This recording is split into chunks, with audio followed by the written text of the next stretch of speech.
Der Straßenfeger am Samstagnachmittag. Spiel ohne Grenzen. Katharina hat damals keine Folge verpasst. Ich glaube, ich war noch ein Wunschgedanke meiner Eltern, aber Spiel ohne Grenzen war in den 70ern die Familiensendung. Tolle Bühnenbilder, schräge Spielideen und ein Riesenaufwand. Das stimmt. Jede Sendung stand unter einem anderen Motto. Da hieß es 1001 Nacht oder im Land der Riesen.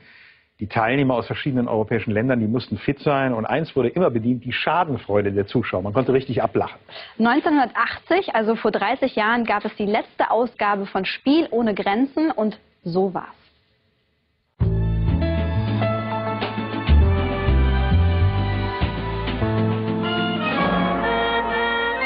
Wenn dieser Vorspann läuft, versammeln sich in den 60er und 70er Jahren die Familien in Fernsehdeutschland vor den Geräten.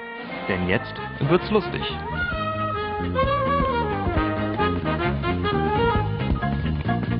Albern, aber erfolgreich, anstrengend, aber nicht ganz ernst gemeint. Europäische Länder treten in völlig verrückten Spielen gegeneinander an, erinnert sich Spiele ohne Grenzen Moderator Heribert Fassbender.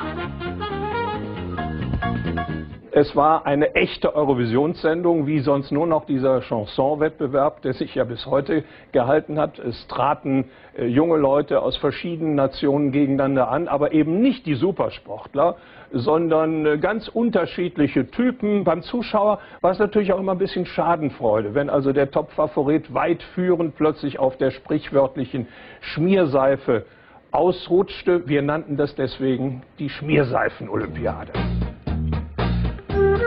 Angefangen hat Spiel ohne Grenzen 1965. Ein völlig neues Spielkonzept. Immer die besten Städtemannschaften eines Landes vertreten ihr Land im internationalen Wettbewerb. Hallo Paris. Hallo Paris, hallo. Der Aufwand ist riesig. Bis zu 20 Lastwagen transportieren Bühnenteile und Requisiten. Ein Tross mit Fernsehtechnik reist durch Europa, um immer abwechselnd aus einem anderen Teilnehmerland zu übertragen. Übrigens, Deutschland hat am häufigsten gewonnen. Doch diese Mannschaft aus Rade vorm Wald wird 1970 im Finale lediglich Dritte. In ihrer Heimatstadt sind sie damals trotzdem fast so etwas wie Popstars. Wir haben gefeiert und alle, ja, man hatte den Eindruck, Gesamtrade vom Wald ist auf den Beinen, um uns ja, zu bejubeln. Die nahmen uns die Sachen vom Körper, die rissen dran, alles wollen irgendwas haben. Ja, ja, also es war schon sehr erhebend eigentlich. Ich habe sowas nie mehr in meinem Leben erlebt. Beim Vorentscheid sind die Rade vorm Walder die Besten im Elefantenrennen, Kamelspringen, Wasserlaufen, Betten tragen und Münzen sammeln. Das ist zwar spaßig, aber auch eher harmlos und ändert sich erst später beim internationalen Wettbewerb. Das Risiko steigt mit jedem Spiel und regelmäßig kommt es zu Verletzungen. Da waren ja richtig tolle kriminelle Spiele dabei. Das würde heute nicht in dieser Form mehr gemacht werden. Niemals. Das war viel zu gefährlich. Im Finale von Verona liegen die Rade vorm Walder weit vorne. Dass Deutschland wieder gewinnt, wollen vor allem die Italiener nicht zulassen und tricksen beim Turmbauspiel auf Teufel komm raus. Das war Styroporplatten, die mussten einzeln gelegt werden, aber Italiener zum Beispiel haben sie doppelt gelegt, also brechen sie auch nicht mehr ab. So haben die das gemacht. Das Ganze lief immer unter Ausschluss des Rechtsweges und das war auch gut so. Das muss auch Heide Rosendahl, damals die Rade vorm Walder Geheimwaffe, in ihrem Rennen erfahren. Eigentlich ein Klacks für eine angehende Olympiasiegerin im Fünfkampf. Ich habe gedacht, ach, mit dem Pferd hinten dran, der ist nicht so schnell, den kriegst du irgendwie, ne?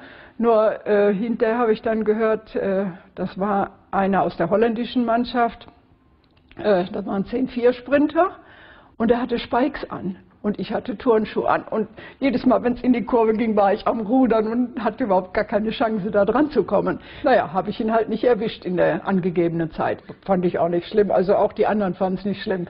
Wir hatten trotzdem unseren Spaß. Und dann gibt es noch das alte Vorurteil, bei Spiel ohne Grenzen ging es nur um Spaß und nicht um Leistung. Das Ganze sei nichts für echte Sportler, eher was für Witzbolde. Nein, wir waren Sportler, aber absolut. Also nicht als Clown. Das wollten wir nun wirklich nicht. Nein, wir hatten schon den Ehrgeiz, wirklich richtig da was zu leisten. Und es musste ja auch körperlich wirklich was und sportlich wirklich was geleistet werden. Am Ende reicht es für einen dritten Platz. Die Italiener werden Erste. Aber die Gerade vorm Walder Haudegen von damals sind auf jeden Fall die Sieger der Herzen und ein Beispiel für eine ruhmreiche Spiel ohne Grenzen Vergangenheit. Ich finde, jede Sendung gehört in ihre Zeit und das muss man auch akzeptieren, wenn das Publikum dann 1980 erkennbar weniger einschaltete, dass es dann nicht mehr so interessiert war. Und 15 Jahre sind ja für eine Unterhaltungssendung eine sehr, sehr lange Zeit. Und so kommt es, wie es kommen muss. 1980 läuft der Vorspann zum 206. und auch zum letzten Mal.